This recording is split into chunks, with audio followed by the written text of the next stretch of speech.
Да. Благодарам, почитувам председателе. Почитувана колешки од Неготино, јас навистина и се восхитувам на вашата енергија. Како го испрезентиравте ова се за Неготино, ја помислив дека Неготиното, а Скопје више мало е за Неготино, мислам. Колешки, шала на страна, вие можете да зборувате колку сакате, мислам дека ова и на партиска конвенција нема да ви помине, бидејќи луѓето колку и да поддржуваат политичката опција која што вие застапувате, сепак до толку не може да ги правите дека се малку барем треба да имате до каде може да се оди. Значи цело време ви беше ќе.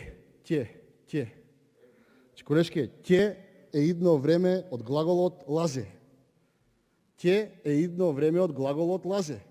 И тоа е политиката на Социјалдемократскиот сојуз. Веднаш околу здравството.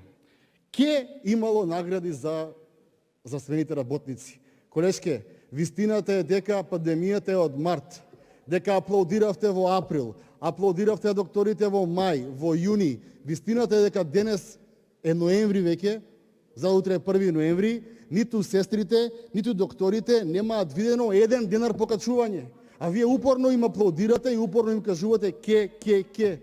Немате набавено ниту една модуларна болница, надвор имаме полјадници веќе заболени.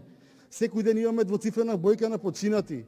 Немате PCR тестови да направите за секој еден вработен во здравствените работници. И понатаму, зборувате за едукација.